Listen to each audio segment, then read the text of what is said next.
E gostaria desde já de agradecer a vossa presença, ainda que virtual, neste webinar. E chamar também a vossa atenção no sentido de que esta sessão vai ser, ou já está neste momento a ser gravada, portanto, caso não concordem, algum participante não concorde, e de modo a preservar também os seus direitos em relação à sua privacidade e à sua imagem, aconselhamos que desligue a câmara e ou altere o nome que utiliza para participar na sessão.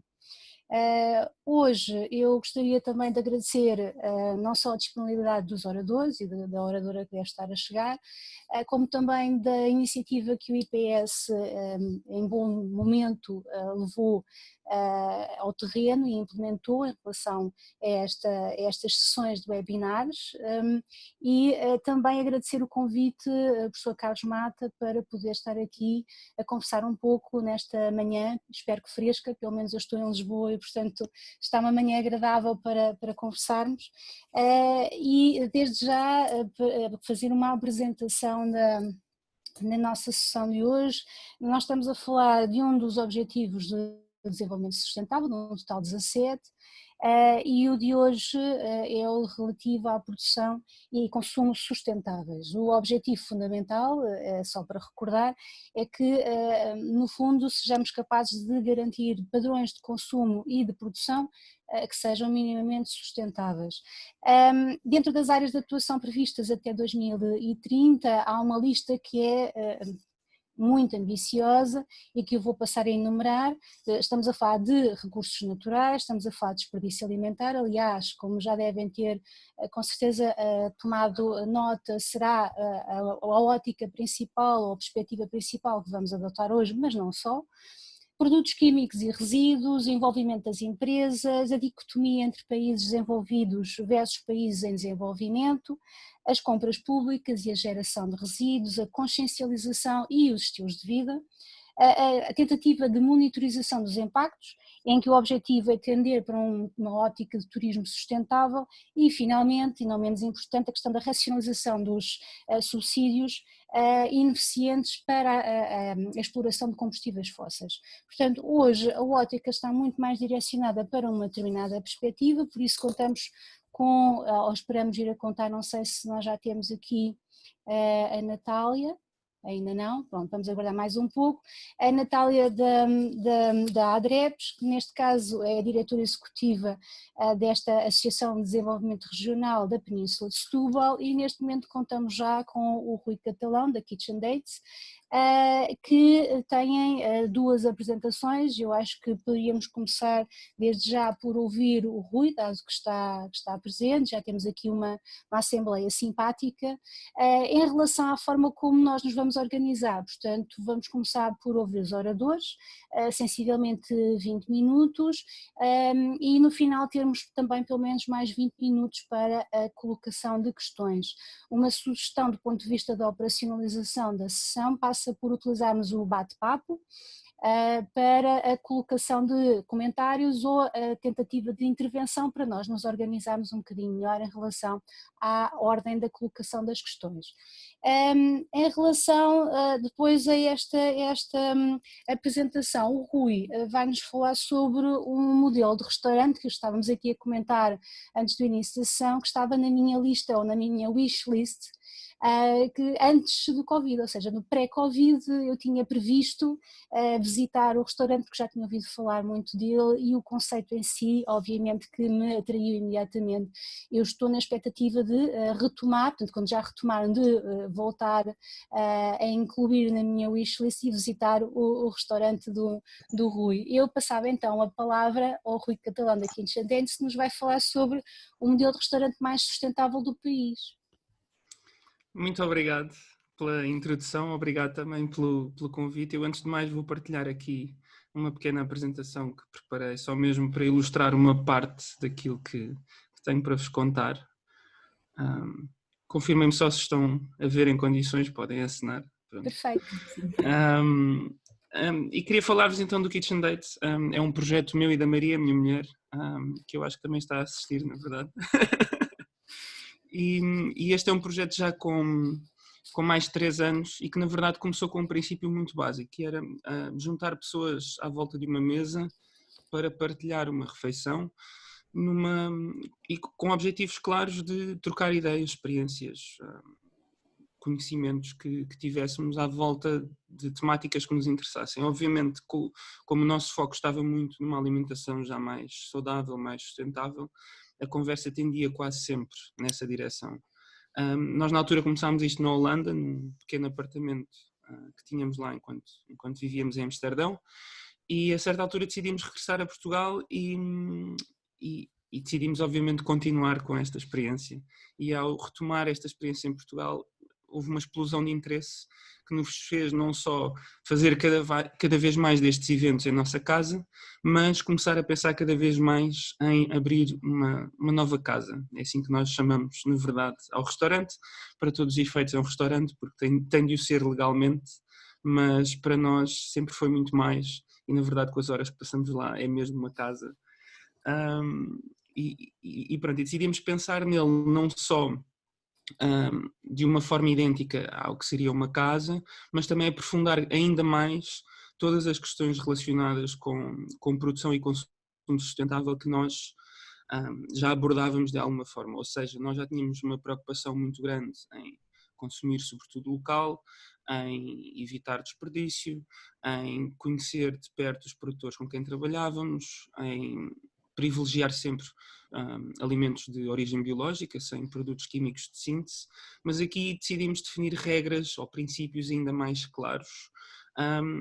E no momento em que estávamos a pensar tudo, ocorreu-nos uma imagem, ou ocorreu-nos a história de um filme que provavelmente conhecem, um filme da Disney, um filme de animação chamado Wall-E. E caso, para quem eventualmente não tenha visto ou já não se lembre deste filme, o Wall-E conta a história de um planeta Terra que já está completamente destruído. O Wall-E propriamente dito, o robô da esquerda, neste caso na imagem, anda pela Terra no fundo a tratar do lixo que foi sendo acumulado, enquanto que a Eva está à direita, anda à procura de sinais de vida para, no fundo, é uma última réstia de esperança para um planeta Terra que tenha vida para continuar.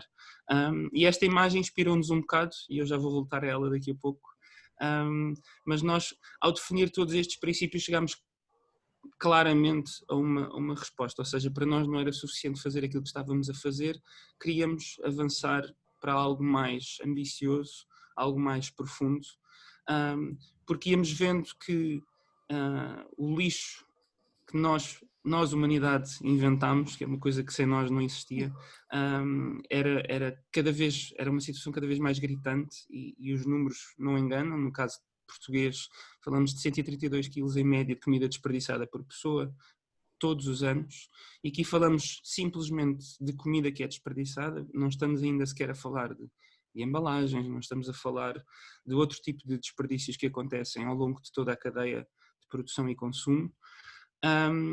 E rapidamente chegámos a esta ideia, nós queríamos ser o primeiro e até à vista o único restaurante no mundo que não só não tem um caixote do lixo, ou seja, nós não temos mesmo um caixote do lixo, isto não é só uma ideia utópica, mas que além de não ter caixote do lixo, e na verdade, sobretudo na Europa, há 3 ou 4 exemplos de restaurantes que seguem este princípio de não ter caixote do lixo, mas nós somos o único que, além de não ter caixote do lixo, funciona unicamente com produtos de origem local. 100% dos nossos ingredientes são de origem local, o que vem de mais longe nós não utilizamos. E já vamos falar sobre o que é vir de mais longe ou o que é ser mais próximo, mas o princípio aqui é que tudo o que entra pela nossa porta tem de ser consumido, reaproveitado, e aqui falamos numa lógica não de reciclagem, porque a reciclagem é algo que nós evitamos no dia-a-dia, mas mais de upcycling, de transformar num produto que tenha um valor acrescentado, e uma terceira hipótese, transformar em composto. E para isso nós temos ajuda da nossa Eva, que é a nossa compostora elétrica, e se bem se lembram da imagem que eu mostrei há pouco do filme da Disney, na verdade a nossa Eva não é assim tão diferente da Eva do filme do Wall-E. Aqui não dá para ver a parte de cima da nossa Eva, mas na verdade também tem 2 olhos azuis, como a personagem do filme. E a Eva o que faz é precisamente este processo de transformação de matéria orgânica que seriam resíduos, de uma forma geral, em composto. Faz isto, por norma, num ciclo de 24 horas. Alguns alimentos ou alguma matéria orgânica pode demorar um pouco mais a ser transformada, mas de uma forma geral são 24 horas para fazer esta transformação de matéria orgânica que vem dos pratos dos clientes ou que vem da nossa cozinha, porque de alguma forma não conseguimos aproveitar, e faz esta transformação em composto. Este composto é depois entregue aos produtores com quem nós trabalhamos, no fundo, numa lógica de economia circular. A EVA ajuda-nos a fechar por completo este ciclo para no fundo, não haver perdas, não haver nenhuma fase do processo em que haja alguma coisa que se perca. Foi um desafio desde o início nós termos a certeza de que poderíamos ter a EVA a funcionar no restaurante, e ainda para mais porque nós temos a EVA completamente à vista, está num corredor que dá acesso à zona da casa de banho e que está mesmo junto à cozinha. Tivemos de batalhar muito para ter algumas respostas.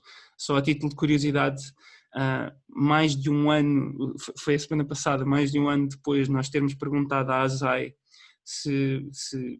se eles aprovariam de alguma forma, ou se estariam em conformidade com as regras que eles seguem, se nós poderíamos de facto ter a EVA, finalmente recebemos uma resposta a dizer que não há nada contra.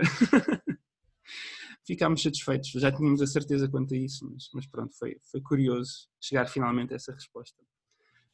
E no fundo são estes os nossos princípios. Economia circular, tal como eu já referi, funcionar apenas e exclusivamente com produtores locais, e aqui produtores falamos não só de ingredientes, mas de outros produtos, no fundo, que nós precisamos de utilizar. Só no limite, imaginemos, há algum equipamento que é impossível comprar de produção nacional, porque por isso simplesmente não existe.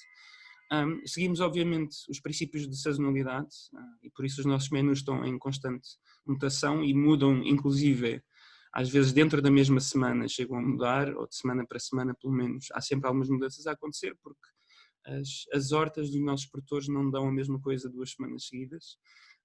Funcionamos sem embalagens, e isto aplica-se nesta fase. Fizemos algumas concessões na questão das embalagens para nos adaptarmos ao modelo de takeaway e entregas ao domicílio. Estamos a abandonar progressivamente estas embalagens de novo, mas ainda assim optámos pelas embalagens mais sustentáveis que seria possível utilizar. São embalagens de cartão que são perfeitamente não só recicláveis como compostáveis, mesmo em compostagem natural, que possam fazer em casa, mas de uma forma geral trabalhamos sem embalagens, ou seja, a matéria-prima chega-nos sempre em recipientes reutilizáveis.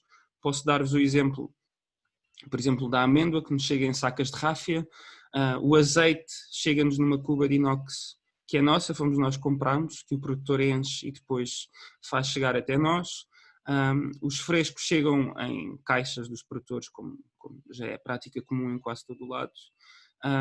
Mas temos, no fundo, para cada ingrediente temos uma forma de transporte que evita que ele tenha de chegar até nós em embalagens, e no caso de clientes que queiram levar comida nossa em takeaway, nós temos, antes de mais, um sistema de frascos de vidro para os produtos que fazem sentido irem em frascos, com uma tara associada, ou seja, cada vez que há uma compra de algum desses produtos, há €1 adicionado a esse valor, ou melhor, o preço já contém €1 correspondente a esse depósito. Quando o frasco volta à nossa casa, nós devolvemos esse euro, ou fica como crédito para uma próxima compra.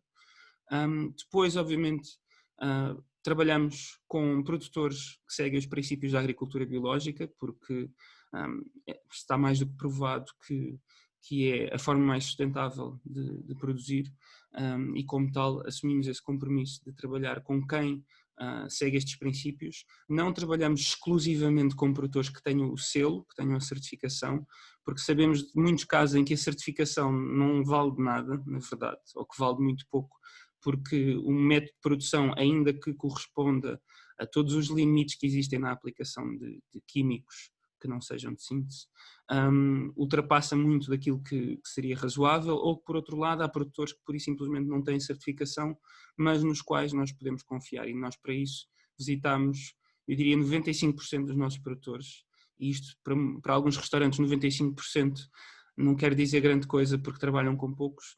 Nós temos uma lista de mais de 40 produtores com quem trabalhamos, o que também acaba por ser uma logística muito, muito mais complicada para nós, mas com a qual nós vivemos bastante bem, porque nos permite ter o melhor destes produtores e garantir que eles confiam a 100% também no trabalho que nós fazemos. Depois temos também o compromisso de trabalhar exclusivamente com ingredientes de origem vegetal, também porque há estudos e há informação suficiente para atestar de que é a forma mais sustentável de consumir, e os produtos de origem vegetal estão sempre no topo da lista dos alimentos mais sustentáveis para o consumo. E depois fazemos questão de ser absolutamente transparentes em tudo o que fazemos, não só nas nossas vitórias, digamos assim, mas também nas derrotas, que vão sendo algumas ao longo do tempo, felizmente não assim tantas, mas fazemos questão de que essa informação também que vamos acumulando à medida que vamos desenvolvendo este modelo vai sendo transmitida também a quem nos acompanha e quem tem interesse em saber mais. A imagem que está no fundo é a imagem da nossa mesa. Nós, voltando ao princípio daquilo que fazíamos em casa, queríamos ter uma mesa única que juntasse um grupo relativamente grande à mesa. Neste caso a ideia sempre foi pessoas que não se conhecem juntarem-se à mesa. Nesta fase, obviamente, temos um desafio adicional porque um ajuntamento como aquele que se vê na foto não é possível, por isso temos vindo a adaptar-nos, mas acreditamos que mais cedo ou mais tarde vai ser possível regressar a algo mais parecido com aquilo que temos na imagem. Essencial quando falamos de consumo mais sustentável e de um modelo como aquele que nós temos estado a implementar é pensar numa lógica de circuitos curtos, porque desde logo tem uma série de impactos positivos associados a este tipo de modelo. Desde logo, impactos económicos, garantimos que a riqueza que é gerada mantém-se numa área geográfica próxima de nós, não é? Ou seja, todo o ecossistema, neste caso, é alimentado com a riqueza que vai sendo gerada. Falamos também de impactos positivos numa perspectiva social, ou seja, de coesão social, de garantia de que comunidades, por exemplo, que vivem em zonas mais rurais do país, não sentem a obrigação de a certa altura começar a largar essas áreas mais rurais e vir em direção a uma área mais urbana onde possa haver mais emprego. Falamos de impactos ambientais e são inegáveis porque desde logo falando na questão do transporte, havendo uma distância muito mais curta entre produtor e consumidor, é inevitável nós conseguimos imediatamente cortar no impacto ambiental. E falamos também em impactos culturais, porque algo que nós também privilegiamos muito é o trabalho com variedades mais antigas de determinados alimentos, ou de todos os alimentos que conseguirmos encontrar. Infelizmente já não é assim tão fácil encontrar variedades ancestrais. Nós temos algumas, felizmente, como é o caso do trigo barbela que usamos para fazer o nosso pão.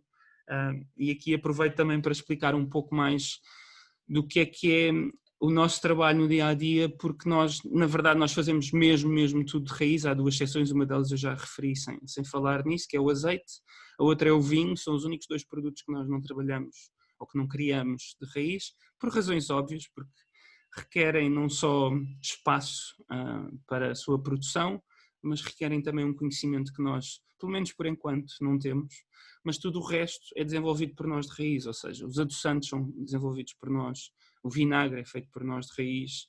No caso do trigo barbela que usamos para fazer o pão e usamos noutros preparados, nós recebemos o cereal em grão, temos um moinho com mó de pedra no restaurante que faz a moagem inicial. Depois fazemos todo o processo de fermentação lenta desse pão, desse cereal, e depois somos nós, obviamente, que o cozemos. Mas ao fazer este trabalho também estamos a estimular que haja variedades ancestrais que podem estar a cair em desuso ou que possam já ter caído em desuso, mas que com o tempo nós consigamos trazê-las de novo à atenção dos consumidores e obviamente dos produtores para fazer corresponder a essa procura. E este é o nosso mapa de produtores. Dá para ver que tudo aquilo que nós temos é o que está nesta imagem. Não temos coisas que venham de mais longe e mesmo assim aquilo que está mais longe neste mapa é a castanha, que neste momento obviamente não é época, por isso nós não temos. Mas a castanha vem de, pelas minhas contas, a última vez que vieram, 460 km mais ou menos, vem da zona de Chaves. Excetuando a castanha, o que temos a vir de mais longe é a amêndoa, vem de Foscoa. Não temos rigorosamente mais nada que venha de mais longe disto. E isto significa o quê? Que não temos ingredientes como cacau, não temos coco, não temos especiarias, não temos café, mas também não temos banana, por exemplo.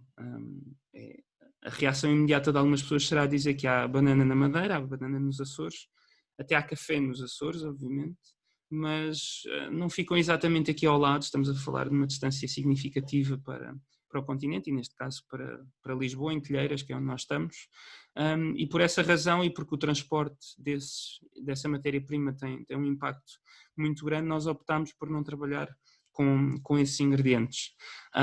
E então fizemos também uma viagem pelo país, e é uma viagem contínua, nesta fase uma viagem menos física, porque acabamos por não ter a disponibilidade para ir fisicamente a muitos destes sítios, mas é uma viagem que nós continuamos a fazer para encontrar produtores, para encontrar produtos que até agora não chegaram às nossas mãos, mas nós desde o início dizíamos que nós já tínhamos garantia de que tínhamos hortofrutícolas, de uma forma geral, porque já trabalhávamos diretamente com esses produtores aqui na região de Lisboa, e que no limite abriríamos a porta pura e simplesmente com esses produtos, e tudo o que viesse em cima disso seria uma vitória.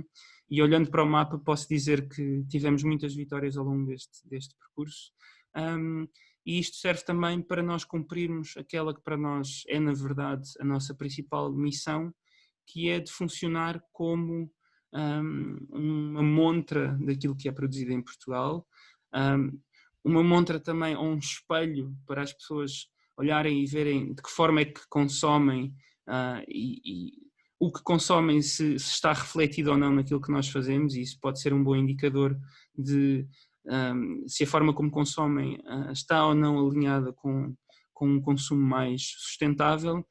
Mas nós queremos, acima de tudo, ser uma montra de literacia alimentar e de ajudar as pessoas a aprender cada vez mais sobre o que é comer sustentável, o que é ajudar a estimular estes circuitos curtos de que nós falamos, no limite reduzir, obviamente, o desperdício, e espalhar esta mensagem para que haja uma consciencialização cada vez maior nestas temáticas, e também, obviamente, para que mais restaurantes, mais empresas, mais organizações olhem para este exemplo que nós montamos aqui, que é de facto um exemplo único no mundo, e que cada uma à sua maneira ponha em prática mudanças para se tornarem, não digo iguais a nós, ainda que nós tenhamos todo o gosto em que isso aconteça, mas que deem passos significativos para se aproximarem deste modelo que nós propomos e que nós acreditamos vivamente que é o modelo mais sustentável numa lógica de alimentação que pode existir. Eu se calhar terminava por aqui. Tenho muito gosto em continuar a falar disto durante muito tempo, mas calculo que possa haver por aí algumas perguntas que também me permitam enquadrar mais as respostas em função daquilo que as pessoas querem mais saber.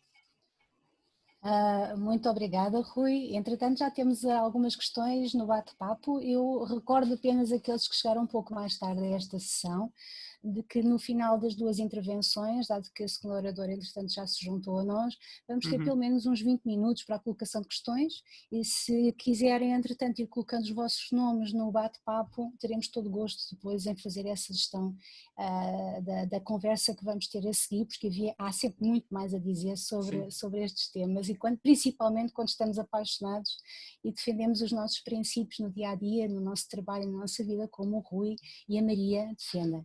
Eu agora ia dar a palavra, sem mais demora, à Natália Henriques e dar-lhe as boas-vindas. A Natália Henriques, da Adrepes, vai-nos falar sobre uma iniciativa muito interessante dentro também desta ótica da produção e consumo sustentáveis e especificamente direcionada para a prevenção e a redução do desperdício alimentar e também a valorização de aspectos como a produção local, a produção sazonal e também a defesa dos consumidores e dos produtores locais. Natália Henriques, temos aí sensivelmente 20 minutos para podermos ouvi-la e depois a seguir obviamente podemos conversar um bocadinho sobre a temática. A Natália vai-nos falar sobre o contributo do PROV para a produção e consumo sustentáveis. Olá, bom dia a todos, muito obrigada pelo convite.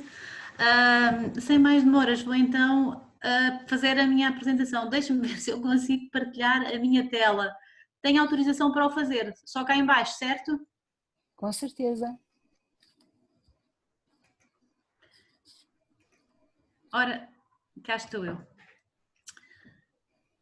Então, estão a ver já a apresentação? Sim, sim, estamos a ver, ainda que no formato não da apresentação. Sim, vou já colocar.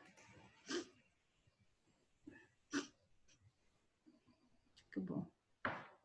Agora Ótimo. sim. Está perfeito. Muito bem. Então, eu vou falar-vos um bocadinho sobre o PROV, apresentar o projeto, o que é, como é que surgiu e, de facto, qual é o contributo do PROV para a produção e consumo sustentáveis. Antes de mais, dizer-vos quem nós somos. Nós somos uma associação de desenvolvimento regional que temos sede na Península de Setúbal e a Península de Setúbal é o nosso território de intervenção por excelência e gerimos essencialmente fundos comunitários neste território em 3 vertentes, a nível rural, costeiro e urbano. Estamos localizados no Espaço Fortuna, na Quinta do Ancho. Se nos quiserem visitar, o espaço é muito agradável, estão todos convidados. Depois, então, o que é o PROV? O PROV, Promover e Vender, foi uma metodologia que a ADREPS criou em parceria com a Câmara Municipal de Sesimbra e a Câmara Municipal de Palmela e outros parceiros privados, decorria ao ano de 2004. E o que é que nós, como é que surge o PROV e porque é que isto surge? Nós começámos a perceber no nosso território que existia um grande número de pequenos produtores agrícolas que estavam a ficar envelhecidos e que produziam, mas não sabiam escoar a sua produção, o que gerava inúmeros desperdícios. E por um lado, por outro também, o facto de os agricultores fazerem uma agricultura familiar, estarem extremamente envelhecidos e em vias de deixarem de produzir. E partimos deste diagnóstico e começámos então, tivemos a possibilidade de desenvolver uma candidatura com uma iniciativa comunitária que existia na altura, que era o Equal, e desenvolvemos então esta metodologia de um circuito curto de comercialização que fomos inovadores em Portugal. O objetivo era precisamente fazer um circuito curto, uma venda direta do produtor ao consumidor em que fosse eliminado os intermediários. E o que é que foi decidido então na altura? Fizemos inúmeras reuniões em Palmela, em Sesimbra, reuniões muito participadas na altura, chegámos até 30 produtores, depois na hora da verdade ficavam 2 ou 3 porque achavam isto tudo um bocadinho estranho. Passadas esses constrangimentos iniciais e de termos conseguido captar e cativar alguns agricultores para trabalharem connosco, foi então definido o modelo de negócio. E é definido como é que se vai comercializar. Então, define-se que vamos ter um cabaz com um preço fixo, um local e uma hora de entrega fixo e também com um peso que variaria entre os 7 a 9 quilos de produtos, sempre produtos da época. O consumidor nunca sabe o que vai receber, contudo pode escolher até 5 produtos que não gosta. Eu não gosto de favas, não quero favas, aquele produto é substituído por outro. E também introduzimos então aqui as questões tecnológicas. Todas estas encomendas passam a ser feitas online. E o consumidor registra-se, faz a sua encomenda online, os agricultores recebem a encomenda e ela é processada e entregue.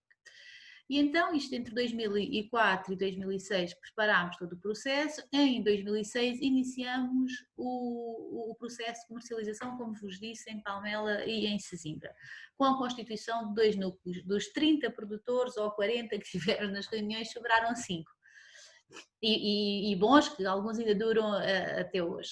começaram a trabalhar connosco e começámos a perceber, e eles também, a perceber que por um lado tinham ali uma fonte de rendimento assegurada, recebiam o dinheiro na hora, começam a estabelecer laços de proximidade também com os consumidores e começam a perceber que de facto tinham ali matéria para fazer da agricultura um negócio próspero e de se valorizarem também.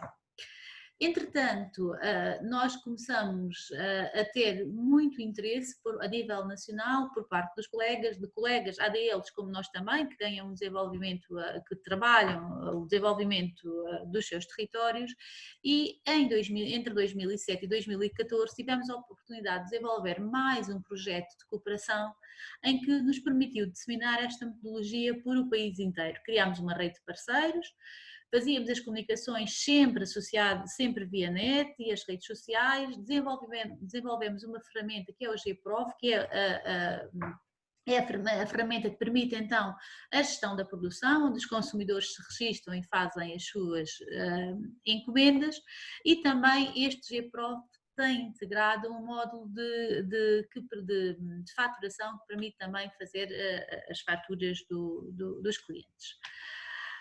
Neste momento, e estes números que eu vos dou a dar são números até ao final de abril, nós temos a nível nacional 16 grupos de ação local, entidades como nós que desenvolvem ou também trabalham com o PROV nos seus territórios.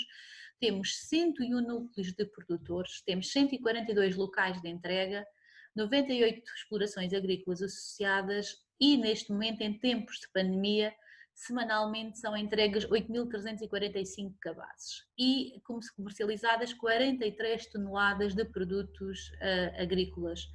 E até 20 de abril o volume de negócios rondava os 952 mil euros. Reparem que, só para vos dar uma nota, no final do ano passado, e os números que nós temos, e estes números que eu vos dou são os números que nós temos acesso das estatísticas do GPROV, pois também sabemos que alguns produtores são muito resistentes e que nem sempre utilizam a ferramenta da melhor forma. Nós tivemos 3 milhões e tal de euros durante todo o ano de volume de negócios. Portanto, a pandemia permitiu triplicar os núcleos e triplicar as entregas e o consumo destes produtos ao longo do país. Depois, para além de nós, das instituições de desenvolvimento local, quem é que também se associou a nós? As autarquias, que tínhamos aqui já no nosso território, Palmela e Sesimbra, as confederações de associações de produtores, as outras organizações não governamentais, as escolas, enfim, um conjunto de entidades que começam a perceber que o PROV tem impacto. O PROV teve também uma boa campanha de marketing associada, que consideramos de extrema importância, que deu visibilidade ao projeto e que permitiu também captar outro tipo de atores para o seu desenvolvimento. Depois, ao nível dos contributos do PROV para a produção, o que é que traz, o que é que acrescenta? Acrescenta o planeamento e organização da produção. Os nossos agricultores antes produziam qualquer coisa, a partir do momento em que sabem quais são as encomendas, o que é que vão ter, começam a poder, fazem a sua análise e começam a perceber que planeiam a produção de maneira a ter os produtos da época, naqueles montantes e nas quantidades que necessitam para dinamizar o seu núcleo de entrega de produtos. Introduzem também novos produtos nas suas produções. Temos, por exemplo, a rúcula, que era um produto que não era comercializado e que começou a ser nesta altura e começou a ser também valorizado. Depois há um incremento e uma diversificação da produção e há uma valorização muito importante aqui dos agricultores. Eles começam a sentir que, ok, isto é útil e é rentável. Criam aqui muitos laços de proximidade com os consumidores e começa a haver uma partilha então de conhecimento, como é que se faz, quando é que se produz, de que maneira, de forma é que pode ser consumido, e começa a haver aqui toda uma relação de proximidade que foi, na minha opinião, fundamental para o sucesso do PROV. E depois também, aquilo que já referi, o facto de receberem um pagamento na hora e justo pelo seu trabalho. Não precisavam de ficar dependentes das grandes superfícies, de receberem a 60 ou 90 dias ou o que quer que fosse, mas sim, na hora o consumidor levanta o seu cabaz. Eu não vos disse há pouco, mas inicialmente o cabaz tinha um custo de 9 euros. Agora, uns têm de 10, outros têm de 12, depois surgiram já outras modalidades de cabazes, nomeadamente os biológicos, que são um pouco mais caros. Temos núcleos, já núcleos só biológicos, e todos os nossos agricultores estão em regime de proteção integrada. Cá está, então eu salientava também aqui alguns contributos a nível do ambiente, o facto da agricultura biológica e a produção integrada, a partilha das técnicas de produção e das origens dos produtos. Aqui há pouco o interveniente anterior dizia então que há uma distância de facto grande naquele produto, é o maior que vem nas castanhas, que vêm do norte, para nós, e aquilo que ficou definido, e depois mais tarde, há 2 anos creio, ou 3, não tenho presente agora a data, quando foi publicada a portaria dos circuitos curtos, tiveram em conta a experiência do PROV e estima-se então uma distância entre produtores e consumidores, entre a produção e o consumo no máximo de 50 km, a venda direta, sem intermediários também, este consumo dos produtos da época e muito importante a diminuição dos desperdícios, como falávamos inicialmente. Depois também outros contributos ao nível da desigualdade social, que já de alguma maneira fui falando, o facto do aumento do rendimento dos consumidores, porque nós não podemos também falar de outro tipo de sustentabilidade se não falarmos também de sustentabilidade financeira, porque é dali que vem o rendimento deles, é dali que eles sustentam as suas famílias e é ali que se sentem valorizados. E também foi de facto um contributo muito interessante para os agricultores, o aumento do seu rendimento. Por outro lado, a criação de emprego, também o facto de um contributo muito forte para que a agricultura se tornasse atrativa e permitiu captar para a agricultura trazer novas pessoas. Na altura da crise financeira de há 10 anos atrás, de 2008, tivemos pessoas que perderam os seus empregos e viram aqui uma oportunidade de criar emprego e de desenvolver a sua atividade de forma autónoma. E o PROV, de facto, deu aqui um contributo significativo para isso. Rejuvenesceu o setor e as pessoas ficaram muito satisfeitas e muito agradadas com o PROV. E, sobretudo, teve uma coisa também interessante: aqueles novos agricultores que vieram entrando são agricultores que fazem, sobretudo, agricultura biológica e que têm todo esse cuidado com a produção. Depois, ao nível da saúde também, nós destacamos o consumo dos produtos de qualidade, frescos e saborosos. Ou seja, se eu hoje vou levantar ao núcleo o meu cabaz PROV, eu sei que, para além de serem só produtos da época, os produtos foram colhidos hoje mesmo ou no máximo ontem. E, portanto, é de facto aqui uma garantia de frescura dos produtos. Depois também um contributo para a mudança na dieta alimentar, porque com a introdução dos novos produtos, fazíamos inicialmente e ainda fazem os produtores, todas as semanas no cabaz ia uma receita de como fazer, de como consumir aqueles produtos, e os consumidores também gostavam muito dessa forma.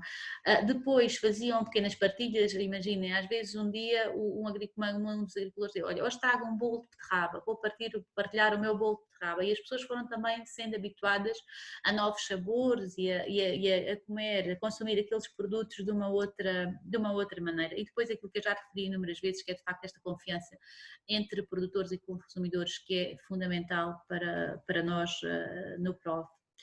Ao nível da economia local, também de alguma maneira já referi, a criação de emprego, o pagamento na hora, esta forma alternativa de escoar a produção e que agora em tempos de pandemia se viu tão valorizada, e o reconhecimento da atividade agrícola. Depois dizer-vos também que o PROV já foi reconhecido inúmeras vezes a nível nacional e internacional, recebeu menções honrosas, foi escolhido como boas práticas de sustentabilidade, enfim, é um estudo de caso também para a sustentabilidade e economia solidária no âmbito do INERIT, é um projeto que é desenvolvido pelo ISCTE e um consórcio de parceiros internacionais, enfim, de alguma forma o PROV tem vindo a ser reconhecido a nível nacional e internacional pelo trabalho que tem sido desenvolvido no setor.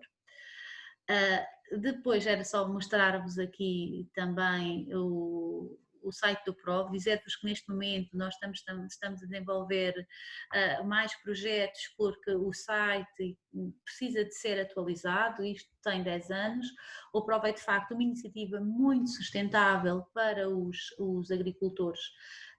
Só que durante 10 anos nós das ADL estivemos na retaguarda a dar-lhe tudo de graça, eles tiveram toda uma merchandise de graça, a organização do negócio, carrinhas para fazer a distribuição, enfim, sempre na organização e portanto este ano, todo tempo depois, o PROV é de facto uma iniciativa extremamente interessante e saudável e sustentável para os agricultores, contudo não é para as ADLs, que deixámos de ter financiamento e ficámos aqui com os encargos todos inerentes à gestão do PROV, porque embora os agricultores se autonomizassem, é sempre preciso fazer alguma coisa na retaguarda, um consumidor que desiste, a plataforma que não funciona, enfim.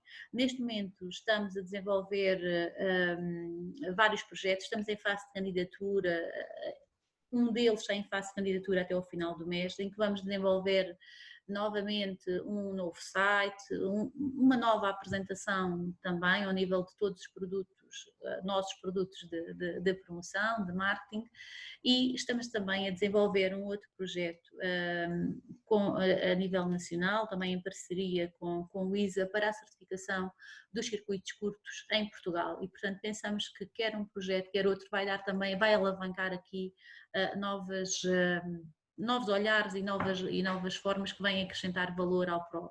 Eu agora mostrava-vos um filme muito rápido sobre o PROV, deixem-me ver se eu consigo entrar, que é muito interessante, mas acho que é para acabar em grande e que pelo menos a nós muito nos agrada. Vamos ver se eu consigo entrar.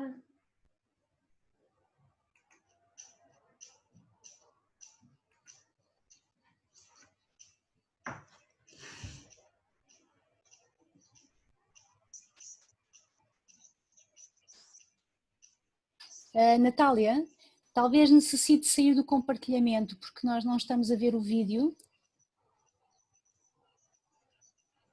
Não sei se a Natália nos está a ouvir.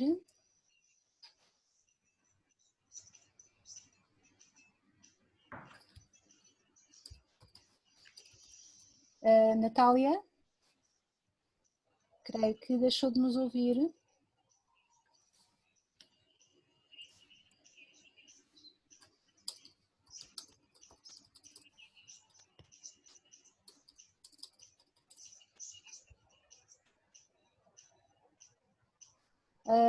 Estou a tentar agora mandar uma mensagem no sentido... Não consigo ouvir.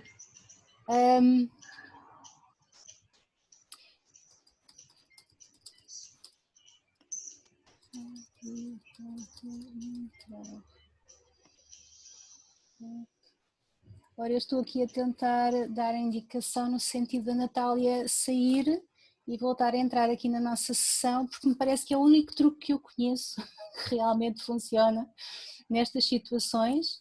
Eu não consegui, vocês conseguiam ouvir, eu não estava a conseguir ouvir-vos.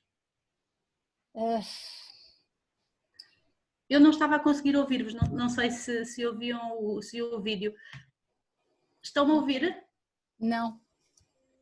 Bate-papo. No bate-papo. Nós na nossa escola temos licenciatura em interpretação gestual portuguesa, mas nitidamente não é o meu forte. Consegue-me ouvir? Nós conseguimos ouvi-la. Consegue-nos ouvir? Eu também vou já terminar. Era só dizer-vos também que o PRO foi identificado no âmbito dos Objetivos de Desenvolvimento Sustentável também como uma metodologia de boas práticas. Se tiverem dúvidas, estou disponível. Muito obrigada.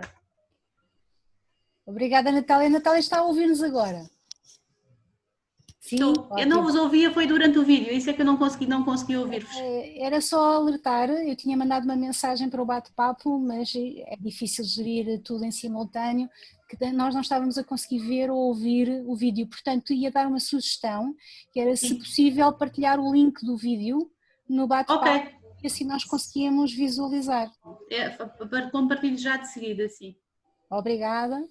Então, eu penso que nós estamos agora em condições de começar a conversar um bocadinho sobre estas duas experiências, que no fundo foi aquilo que nós fomos bafejados pela sorte hoje e pudemos ter a perspectiva do lado de dois empreendedores da sustentabilidade, ou seja, que provam contra ventos e marés que é possível fazer uma atividade com aspectos que são obviamente questionáveis em determinadas perspectivas, nomeadamente o facto da pandemia ter surgido, ou o facto de ser necessário ainda alavancar as iniciativas com o apoio por parte de organizações locais, mas que provam que é possível ter uma visão diferente sobre aquilo que são os recursos naturais e o nosso papel enquanto seres humanos no planeta Terra. E, portanto, do ponto de vista da mudança de estilos de vida, são dois exemplos extremamente interessantes e muito próximos de nós a vários níveis.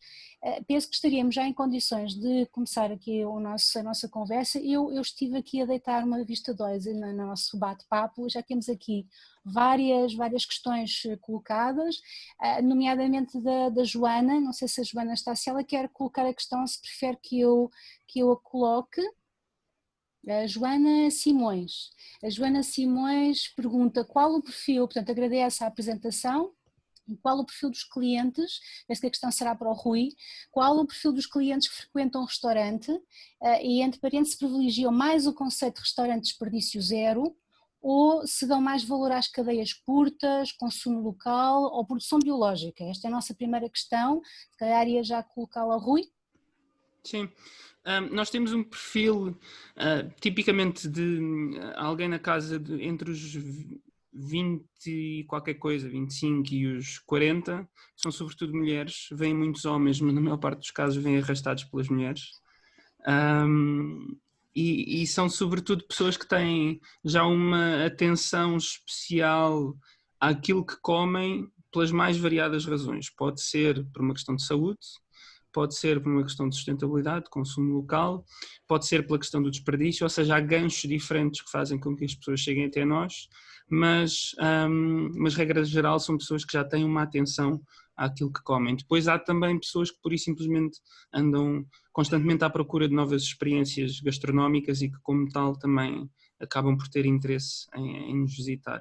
Mas de forma geral é muito isso, e também jovens famílias que, ou seja, com filhos ainda muito novos, que se calhar por si só, ou seja, o casal em si não tinha uma atenção muito grande àquilo que comia, mas com a chegada de uma pessoa que têm de educar e da qual têm de cuidar, começaram a prestar muito mais atenção a isso.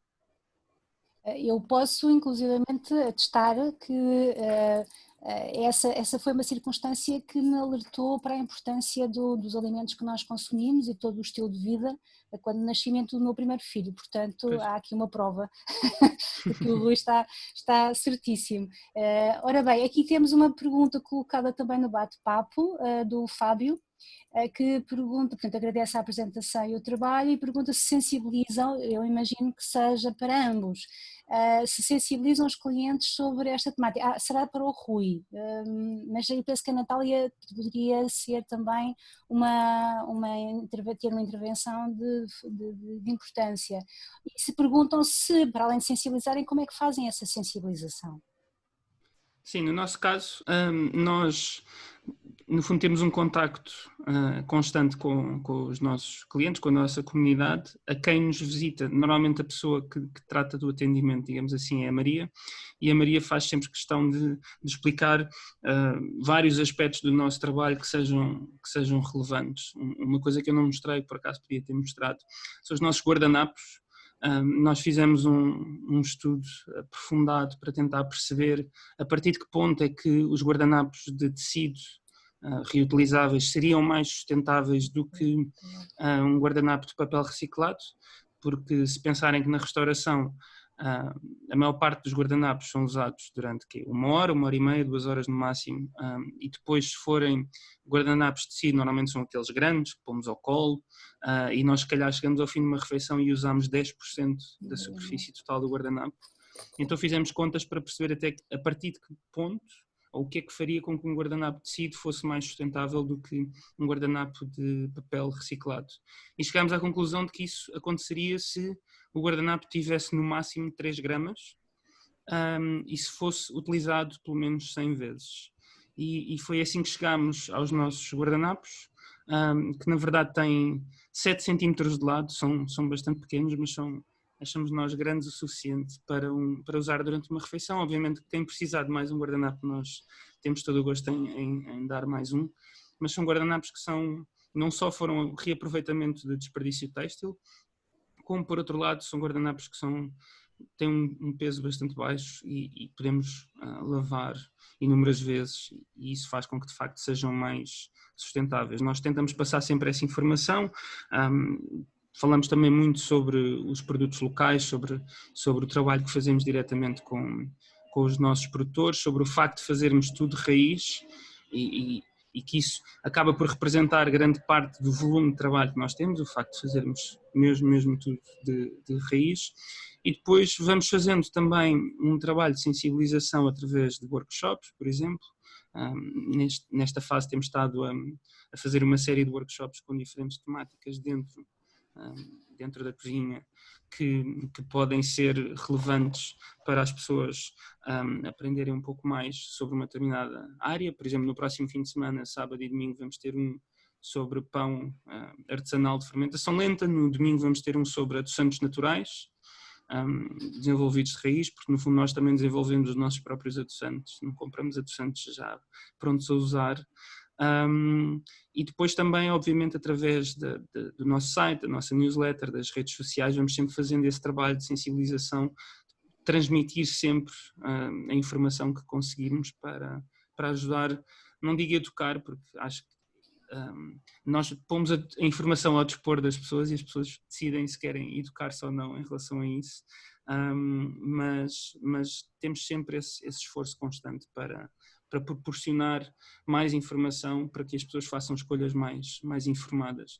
E queria só aqui deixar um pormenor que eu acho que a Natália também vai achar curioso. Nós, quando voltámos, como eu expliquei no início, nós vivemos na Holanda durante uns anos e quando regressámos a Portugal, o primeiro produtor com quem começámos a trabalhar foi um produtor do programa PROV, que está na zona de Azeitão, e com quem continuámos a trabalhar ao longo dos últimos anos. Entretanto, já não no âmbito do PROV, porque já não, para o tipo de relação que nós temos já não fazia sentido estarmos inseridos no programa, mas é um programa que nós recomendamos sempre a quem nos pergunta onde é que pode encontrar produtos locais de produtores mais conscientes. É sempre um dos exemplos que nós referimos, por isso também fica aqui uma palavra de apreço. Muito obrigada, muito obrigada. No caso do PROV, nós fizemos sempre, desde o início, essa sensibilização para evitar os desperdícios. Inicialmente, com as caixas de entrega, foi sempre um problema que tivemos. Primeiro tínhamos umas caixas de papelão, e em que as pessoas, primeiro tivemos umas de plástico, que eram rebatíveis, em que as pessoas deixavam €1, 1 ou 2 euros pela caixa, portanto funcionava um pouco como o Rui estava a falar. Quando devolviam a caixa era devolvido o dinheiro, portanto andava sempre ali, e os consumidores também nunca reclamavam. Depois começámos a perceber, alguns ficavam com as caixas e não traziam, e tentámos uma perspectiva que fosse mais ecológica, tentámos umas caixas de papel, só que as caixas de papel, como alguns produtos são frescos, desfaziam-se mais facilmente e, portanto, não foi uma boa aposta porque acabava por ficar um pouco mais caro que se iam desfazendo.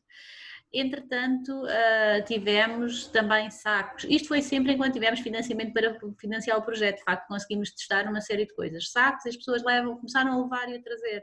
E desde o princípio do prova em que isso acontece. E ainda agora, quando depois de acabarem os sacos do projeto, as pessoas trazem o seu próprio saco. E percebem e dizem, não, está aqui o meu, e tiram da caixinha, o produtor tem lá os produtos todos preparados, as pessoas chegam, os produtos são entregues no seu próprio saco e levam para casa.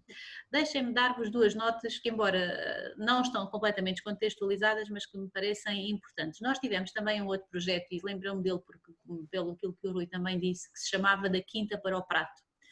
E foi um projeto que era semelhante ao PROV, só que era destinado à restauração coletiva.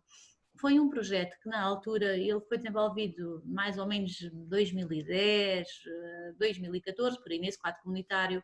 Foi um projeto que não vingou, e não vingou porquê? Porque a restauração coletiva, como sabem, alguns têm contratos com as empresas, o fornecimento das refeições é muito barato e não podiam pagar o justo valor pelos produtos. E foi um projeto que não teve sucesso, se bem que agora é muito interessante, passados estes anos todos, há todas as disposições da União Europeia, não é? Do prado ao prato, no Pacto Ecológico, enfim, uma série de coisas que elas são muito semelhantes àquilo que nós já tivemos anteriormente. Isto era uma nota. A segunda nota é que no seguimento do PROV surge um outro projeto que foi o Cabaz do Peixe, com toda a metodologia muito semelhante e que também é um projeto de sucesso, só que é com pescado e que é entregue também diretamente do produtor ao consumidor, é o pescado que já vem amanhado, o cabaz tem cerca de 3 quilos, tem sempre 2 espécies nobres e depois mais algumas espécies menos valorizadas, sempre aqui também no combate ao desperdício, porque espécies que anteriormente eram deitadas ao mar porque não tinham valorização económica começaram a ser escoadas no cabaz, tem também locais de entrega. É a mesma metodologia do PROV e o cabaz começou por custar 20 euros e agora creio que 5 ou 6 anos depois custa 25 euros, mas é também um projeto de sucesso no âmbito dos circuitos curtos, era só. Eu queria só alertar que estamos a chegar à nossa hora, temos mais 2 questões no bate-papo, mas ainda podemos ouvir de viva voz, gostávamos muito de vos ouvir, a colocar questões diretamente aqui aos nossos oradores e, portanto, sintam-se à vontade para o fazer. Eu vou seguir a ordem para já do bate-papo, temos novamente a Joana, que em relação ao PROV pergunta se tem dados sobre como a redução do desperdício alimentar associado ao PROV, ou seja, se há dados relativamente ao impacto que o PROV tem do ponto de vista do desperdício alimentar. E uma segunda questão, dirigida também à Natália, e penso que já terá sido parcialmente respondida, mas eu vou colocá-la novamente, se há alguma sensibilização ao consumidor para as questões do desperdício alimentar. Natália? Sim, é como vos disse, desde o princípio que nós fazíamos essa sensibilização e também tínhamos encontros anuais com os produtores. E para além dos encontros anuais, tínhamos também esta questão do desperdício alimentar foi trabalhada quer ao nível dos consumidores, quer dos produtores. É muito importante termos um acompanhamento direto dos promotores. E é uma coisa que nós queremos retomar com estes projetos novos agora, porque de facto a falta de financiamento impediu que nós conseguíssemos dar um acompanhamento técnico dentro das explorações e continuamos a achar que ela é de facto fundamental. Agora, nós não temos dados efetivos, eu não tenho um dado que vos consiga dizer, está aqui, materializa-se desta forma. É de facto aquilo que quer os produtores, quer os consumidores nos vão transmitindo. E depois tem sido o INERIT está também a fazer um estudo e aí sim sairá alguma coisa já científica com mais algum impacto, mas de facto é sempre muito, muito difícil de medir. Dei-vos o exemplo do cabaz do peixe, em que há um desperdício, em que havia um desperdício de pescado e que ele é retomado. No caso do PROV, o facto de conseguirem escoar a produção e dos consumidores consumirem. Portanto, há aqui, de facto, um contributo grande para o desperdício, mas não temos forma de o medir efetivamente. Ok, obrigada, Natália. Este já é um desafio e uma oportunidade interessante de desenvolvimento no futuro, em termos de Exato, projeto, não é? de investigação. Sim, exatamente, porque implicaria também alguma ferramenta que nos permitisse ou que vos permitisse aceder aos estilos de vida de cada um dos consumidores, por exemplo, não é? Qual Sim, é o sim, destino sim. que dão e que tipo de consumo é que fazem dos produtos que vão adquirindo através dos vossos cabazes. A Tina Moreira coloca aqui uma pergunta que se destina ao Rui, que dá os parabéns pelo projeto, e pergunta o seguinte: as pessoas que vos procuram, para além das questões do desperdício zero, produtos locais e biológicos, se praticam um regime de alimentação vegetariana / vegana? Eu diria que cerca de 10, 15% no máximo das pessoas são vegetarianas ou veganas. De uma forma geral são pessoas que ainda consomem um pouco de tudo, mas com uma tendência clara para a redução do consumo de carne e de outros produtos de origem animal, mas ainda assim é uma percentagem relativamente baixa de pessoas que seguem uma alimentação estritamente vegetariana, o que acaba por ser um aspecto interessante para nós também, porque é um sinal claro de uma tendência de mudança. Há muita gente que acredita ou que acha que nós só recebemos vegetarianos e veganos, ou recebemos essencialmente pessoas que se enquadram nessas duas categorias, mas acaba por ser uma população muito mais diversificada do que isso. Não sei se, entretanto, que o nosso público tem alguma questão que queira, entretanto, colocar, porque esgotámos as questões que foram colocadas de forma muito simpática no bate-papo. Aqui um compasso de espera.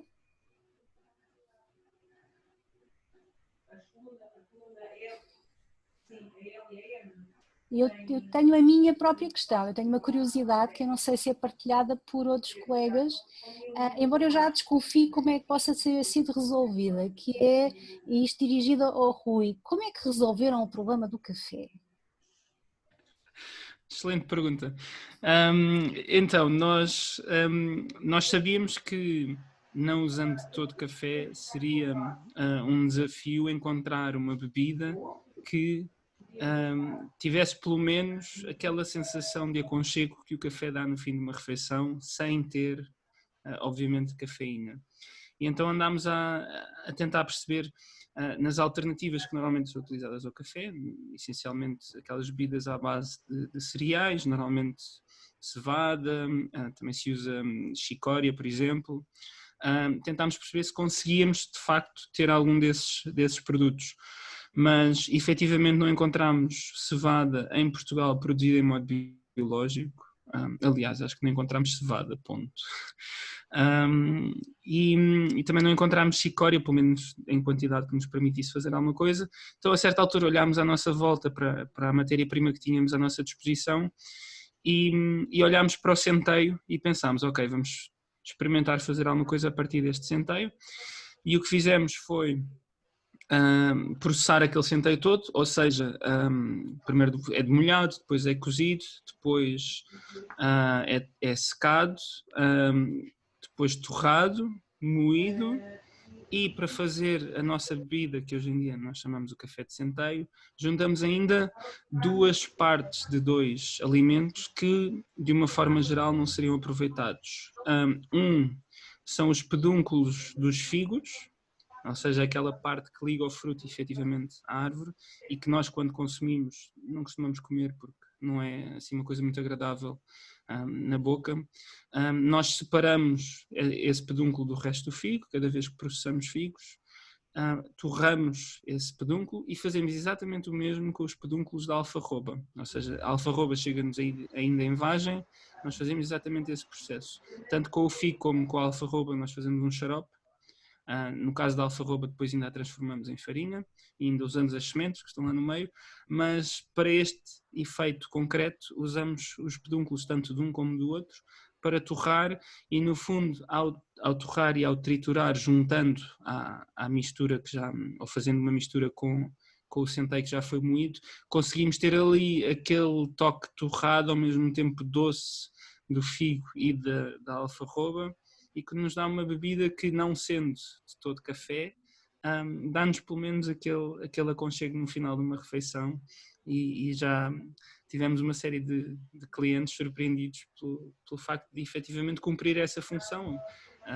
Quem aprecia café e que tem um conhecimento mais aprofundado de café terá facilidade em distinguir, mas até já houve algumas pessoas que sem saber exatamente o que é que estavam a beber, não diriam de imediato que não era café.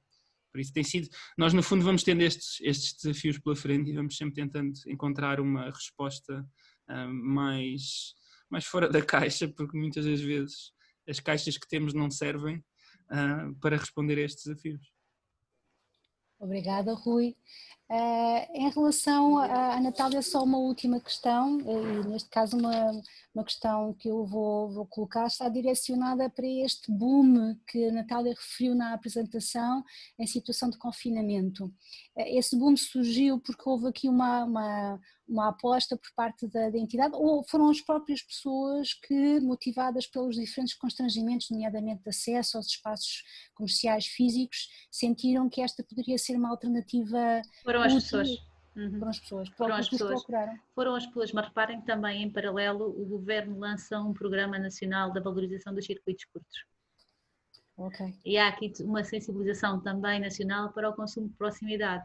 Portanto, eu creio que os dois fatores contribuíram para este aumento do consumo e da produção local. Muito obrigada, Natália. Eu não sei se há mais questões, porque estamos já no nosso tempo limite, que é a duração de sensivelmente 1 hora. Eu tenho uma questão muito rápida. Em relação ao Kitchen Date, vocês obviamente têm tudo muito bem planeado em termos de quantidades e de produtos, mas utilizam produtos sobretudo frescos. Quando existe alguma, e não sei se já aconteceu, que há alguma falha de planeamento, vocês utilizam plataformas como, por exemplo, Too Good To Go ou outras, ou isto nunca aconteceu? Até hoje nunca aconteceu. Nós, o pouco que vamos tendo de sobras no final de um serviço ou no final de uma semana, acaba por ser suficiente para nos alimentar a nós, a mim e à Maria, e a quem eventualmente esteja a trabalhar connosco, mas nunca temos um excedente que justifique recorrer a esse tipo de plataforma, que nós já utilizamos enquanto clientes, mas que para nós felizmente não tivemos essa necessidade, e nós planeamos também todo o nosso trabalho, todo o nosso serviço para garantir uma coisa, que é: nós sabemos que há ali um ponto de não retorno, digamos assim, cada vez que preparamos algum alimento. Ou seja, se nós temperamos uma salada, sabemos que essa salada não vai durar muito mais tempo, mas se aqueles vegetais, aqueles verdes estiverem não temperados, eles provavelmente ainda aguentam até o dia a seguir. Por isso nós fazemos este jogo com todos os produtos que utilizamos para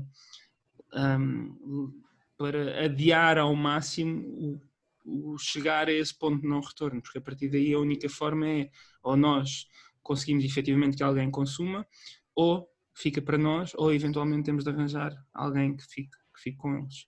E por isso todo o planeamento é feito nesse sentido, e felizmente acaba por não sobrar grande coisa. Ora, então eu penso que chegamos ao final da nossa sessão de hoje. Eu, em primeiro lugar, gostaria de agradecer ao Rui e à Natália pela disponibilidade em partilhar a experiência.